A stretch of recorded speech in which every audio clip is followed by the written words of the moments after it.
اپنی شخصیت نہ کھو دیجیے۔ انسان پر 3 مرحلے گزرتے ہیں: تقلید، انتخاب اور اختراع۔ تقلید دوسروں کی نقل کرنا، ان کی شخصیت کا رنگ اختیار کرنا ہے، ان کے صفات و عادات قبول کر لینا ہے۔ اس تقلید کا سبب شدید وابستگی، عقیدت اور تعلق خاطر ہوتا ہے جو آدمی کو حرکات و سکنات، آواز اور لہجہ تک کی نقل اتارنے پر مجبور کر دیتا ہے۔ یہ جذبہ اپنے کو دفنا دینا اور اپنی ذات کی مانوی خودکشی ہے۔ ایسے لوگ اپنے کو تکلیف میں ڈالتے ہیں، اپنی رائے کے خلاف جاتے اور پیچھے کی طرف چلتے ہیں۔ کوئی اپنی فطری آواز دوسرے کی وجہ سے چھوڑ دیتا ہے، کوئی اپنی چال دوسرے کی چال پر قربان کر دیتا ہے۔ کاش کہ یہ تقلید اچھی صفات میں ہوتی جس سے اسے بڑائی اور رفعت ملتی، یعنی علم، کرم، بردباری وغیرہ میں، لیکن آپ کو حیرت ہوگی کہ نقالچی حروف کے مخارج، طریقہ کار اور ہاتھوں کے اشارے میں نقل کرتے ہیں۔ میں ایک بار پھر اس پر زور دوں گا کہ آپ دوسروں سے بالکل الگ ہیں۔ آپ کو اپنی صفات اور صلاحیتوں کے حساب سے چلنا چاہیے، کیونکہ ابتدائے آفرینش سے کوئی 2 آدمی بھی مکمل طور پر ایک دوسرے کے ہم شکل نہیں ہوتے۔ اللہ نے فرمایا، تمہاری زبانوں اور رنگوں کے اختلاف بھی نشانی ہے۔ سورہ نمبر 30 آیت نمبر 22۔ پھر ہم کیوں اپنی صفات اور صلاحیتوں میں دوسروں کی طرح بننا چاہتے ہیں؟ آواز کا جمال یہ ہے کہ آپ منفرد ہوں، اور آپ کا حسن کلام یہ ہے کہ آپ متمیز ہوں۔ اللہ نے فرمایا، پہاڑوں میں بھی سفید اور سرخ ہیں، ان کے رنگ مختلف ہیں۔ سورہ نمبر 35 آیت نمبر 27۔ بقول شاعر، 3 ہیں، 4 ہیں اور 1، یہ سب اکٹھی ہوئیں تو 8 ہو گئیں۔ سلیمی، سلمہ، رباب، اس کی بہن سعدی، لبنہ، المنی اور قطام، صابرین لطف و کرم کے منتظر ہیں۔ یہ ایک بلند پایہ خطیب ہیں، جب تقریر کرتے تو الفاظ پرے باندھ کر کھڑے ہوتے ہیں، زبان پر سیلاب کی طرح رواں دواں ہوتے ہیں۔ یہ رسول اللہ صلی اللہ علیہ وسلم کے خطیب ہیں، خطیب الاسلام ہیں، اور ان کے شرف کے لیے یہی کافی ہے کہ اللہ کے رسول کے سامنے دین کی نصرت کے لیے اپنی خطیبانہ صلاحیتوں کا استعمال کرتے ہیں۔ وہ ثابت بن قیس بن شماس ہیں۔ اللہ کا فرمان نازل ہوتا ہے، اے ایمان والو، نبی صلی اللہ علیہ وسلم کی آواز پر اپنی آواز بلند نہ کرو، ان سے زور زور سے ایسے بات نہ کرو جیسے ایک دوسرے سے کرتے ہو، مبادا کہ تمہارے اعمال انجانے میں ضائع ہو جائیں۔ سورہ نمبر 49 آیت نمبر 2۔ اس آیت کا مصداق ثابت بن قیس رضی اللہ عنہ نے اپنے آپ کو سمجھا اور لوگوں سے چھپ کر گھر کے ایک گوشے میں بیٹھ گئے اور رونے لگے۔ رسول صلی اللہ علیہ وسلم نے ان کو معلوم کرایا تو صحابہ رضوان اللہ علیہم نے ان کے بارے میں یہی اطلاع آپ صلی اللہ علیہ وسلم کو دی۔ آپ صلی اللہ علیہ وسلم نے فرمایا، ہرگز نہیں، ثابت تو اہل جنت میں سے ہیں۔ اسی طرح انظار ان کے حق میں بشارت ہو گیا۔ بقول شاعر، ایسی خوشی ملی کہ اس نے سابقہ تکلیف کو مٹا دیا۔ غمزدہ آدمی ابھی گھبرایا تھا کہ مسکرا پڑا۔ حضرت عائشہ ام المومنین رضی اللہ عنہ پر جب بہتان لگایا گیا تو مسلسل 1 ماہ روتی رہیں۔ غم کے مارے کلیجہ چھلنی ہو گیا اور تیز بخار چڑھ آیا۔ پھر ان کی بارات آئی، فرمایا، جو لوگ پاک دامن بھولی بھالی مومنات پر الزام لگاتے ہیں، ان پر دنیا و آخرت دونوں میں لعنت ہو گئی۔ سورہ نمبر 24 آیت نمبر 23۔ حضرت عائشہ رضی اللہ عنہا نے اللہ کی حمد کی کہ پاکیزہ تھیں اور پاکیزگی مل گئی۔ مومنین کو اس فتح مبین کی بڑی خوشی ہوئی۔ اسی طرح ان 3 کا قصہ ہے جو غزوہ تبوک سے پیچھے رہ گئے تھے اور زمین کشادگی کے باوجود ان پر تنگ ہو گئی تھی۔ ان کے دل تنگ ہو گئے، انہوں نے جان لیا کہ اللہ سے بھاگ کر کہیں نہیں جا سکتے، پناہ بس وہی دے سکتا ہے۔ پھر اللہ نے ان کی نصرت کی اور توبہ قبول فرمائی۔ نہ جہاں میں کہیں اماں ملی، جو اماں ملی تو کہاں ملی، میرے جرم خانہ خراب کو تیرے عفو بندہ نواز میں۔ جس عمل میں راحت ملے اسے کیجیے۔ ابن تیمیہ لکھتے ہیں کہ میں بیمار پڑا، طبیب نے مجھ سے کہا آپ کے مطالعہ اور علمی گفتگو سے بیماری میں اضافہ ہوگا۔ میں نے کہا اس پر تو صبر نہیں ہو سکتا، میں تمہاری معلومات سے ہی محاکمہ کرتا ہوں۔ کیا ایسا نہیں کہ جب نفس مطمئن اور خوش ہو تو طبیعت میں تازگی اور قوت آتی ہے اور مرض ختم ہو جاتا ہے؟ اس نے کہا جی ہاں ایسا ہی ہے۔ میں نے کہا تو مجھے تو علم سے ہی سکون ملتا ہے، طبیعت میں اس سے قوت آئے گی اور میں ٹھیک ہو جاؤں گا۔ بولا یہ ہمارے علاج سے باہر کی چیز ہے۔ اللہ نے فرمایا اسے اپنے لیے شر نہ سمجھو، وہ تمہارے لیے خیر ہے۔ سورہ نمبر 24 آیت نمبر 11۔ ہم ان کو سب کو دیتے ہیں۔ ہمیں صبر و استقلال سے وقت کو نتیجہ خیز بنانے اور مفید کام کرنے اور عمل صالح میں سبقت کرنے کی سخت ضرورت ہے۔ ہماری سعادت ہوگی جب ہم دوسروں کو نفع پہنچائیں، شعور پیدا کریں، خدمت کریں اور اپنے رویے سے اعلیٰ تہذیب و ثقافت پیش کریں۔ ہماری واقعی خوش نصیبی ہوگی جب ہم زندگی کو یوں ہی نہ بتا دیں ہم بیکار پیدا نہیں ہوئے، ہمارا وجود عبث نہیں۔ ایک دن الزرکلی کی الاعلام کی ورگردانی کی، جس میں مشرق و مغرب کے حکمرانوں، سیاستدانوں، علماء، حکماء، ادباء اور طبیبوں کے تذکرے ہیں۔ ان میں قدر مشترک یہ ہے کہ وہ سب نابغۂ روزگار اور مشہور ہیں۔ ان کی سوانح سے پتہ چلتا ہے کہ اللہ نے مخلوق میں اپنی سنت قائم رکھی ہے اور اپنا وعدہ پورا کیا ہے کہ جو دنیا کی وجہ سے کارنامے انجام دے اسے دنیا میں ہی پورا فائدہ مل جاتا ہے، شہرت و ناموری ہوتی ہے، منصب اور جاہ و مال حاصل ہوتے ہیں، اور جو آخرت کے لیے اچھے اعمال انجام دیتا ہے اسے یہاں وہاں دونوں کا فائدہ ملتا ہے، دنیا بھی ملتی ہے، دنیاوی شہرت و قبولیت کے ساتھ آخرت کا اجر و ثواب بھی ملتا ہے۔ تیرے رب کی عطا و بخشش ان کو سب کو ملتی ہے اور کسی کو محروم نہیں رکھا جاتا۔ اس کتاب میں بعض عبقری اشخاص کے احوال بھی ہیں جنہوں نے انسانیت کی تو خدمت کی اور کارہائے نمایاں انجام دیے لیکن آخرت کے لیے کچھ نہیں کیا۔ ان میں غیر مومنین خاص ہیں۔ میں نے پایا کہ انہوں نے دوسروں کو تو خوش کیا لیکن اپنے آپ کو خوشی نہ دے سکے۔ چنانچہ بعض نے خودکشی کی، بعض اپنے حالات اور زندگی سے دل گرفتہ ہو گئے، بعض نے شدت و تنگی کی زندگی بسر کی۔ میرے دل نے سوال کیا مجھ سے کچھ لوگ فائدہ اٹھا لیں میں محروم رہوں، وہ خوش ہوں میں بدحال تو کیا فائدہ؟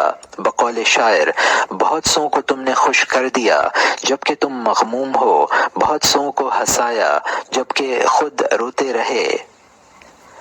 میں نے پایا کہ اللہ نے ان بڑے لوگوں میں سے ہر ایک کو وہ دے دیا جو اس نے چاہا اور اپنا وعدہ پورا کر دیا، لہٰذا ان میں سے کچھ نے نوبل انعام حاصل کیا کہ اسی کے لیے کد و کاوش کی تھی، بعض نے سب سے زیادہ شہرت حاصل کی کہ اسی کی تمنا تھی، بعض نے مال و زر پا لیا کہ اسی کی ملک تھی۔ ان میں بعض اللہ کے نیک بندے بھی تھے جنہوں نے بفضل ہی تعالی دنیا و آخرت کا ثواب پا لیا کیونکہ انہیں بس اللہ کی خوشنودی اور رضا درکار تھی۔ بالکل حق اور صحیح بات ہے کہ گمنام سعادت مند اور اپنے منہج و طریقے کا پابند شخص اس دولت مند مشہور آدمی سے زیادہ خوش ہوگا جو اپنی فکر اور اصول پر نہ چلتا ہو۔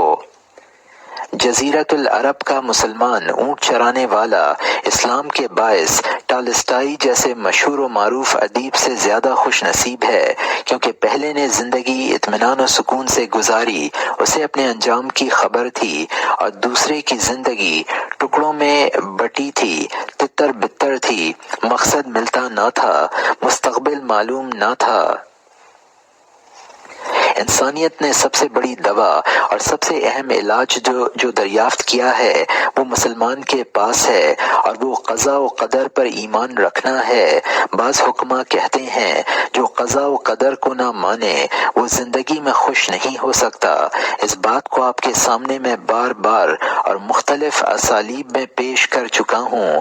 ایسا عمدن کیا ہے کیونکہ اس کا مجھے یقین ہے، یہ میرا ذاتی تجربہ بھی ہے، دوسروں کا بھی، کہ جہاں خوشی کی بات ہوگی وہاں ہم قضاء و قدر پر ایمان کی بات کریں گے، جہاں کوئی ناپسندیدہ بات ہوتی ہے تو وہاں قضاء و قدر کا خیال کم ہی آتا ہے۔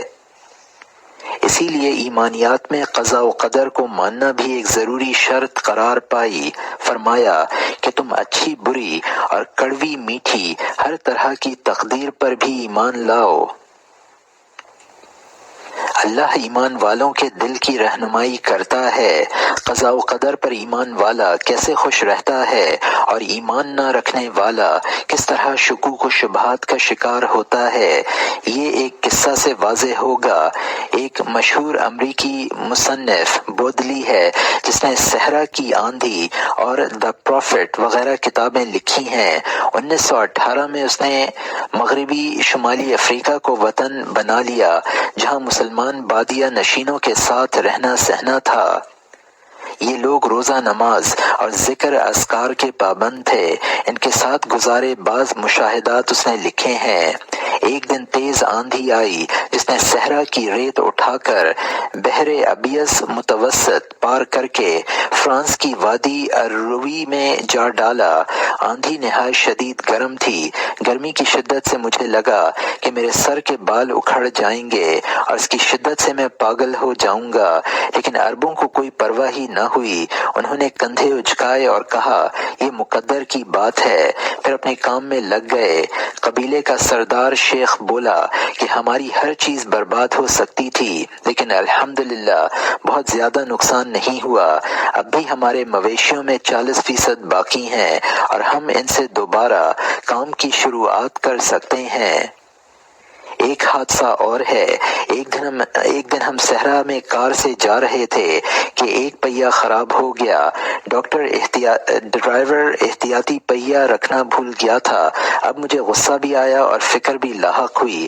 قبائلیوں نے کہا کہ غصے کا کوئی فائدہ نہ ہوگا، کہ طیش میں آ کر انسان حماقتیں کر بیٹھتا ہے۔ اس کے بعد گاڑی 3 ہی پہیوں پر چلی۔ تھوڑا سا ہی چلے تھے کہ معلوم ہوا تیل ختم ہو گیا ہے۔ اب بھی عرابی ساتھی نہیں بھڑکے بلکہ پرسکون رہے اور راستہ پیدل چل کر طے کیا۔ راستے بھر نغمے گنگناتے رہے۔ عرابیوں کے ساتھ صحرا میں 7 سال جو گزارے ان سے مجھے اندازہ ہو گیا کہ امریکہ اور یورپ میں اضطراب سے دوچار نفسیاتی بیماریوں کے مریض اور نشے باز جو منشیات پر پیسے خرچ کرتے ہیں وہ موجودہ تمدن کا شکار ہیں جس کی اساس بھاگ دوڑ اور سرعت ہے۔ صحرا میں رہتے ہوئے مجھے کوئی بے چینی نہیں ہوئی۔ وہ اللہ کی جنت ہے، وہاں سکینت، رضا اور قناعت ہے۔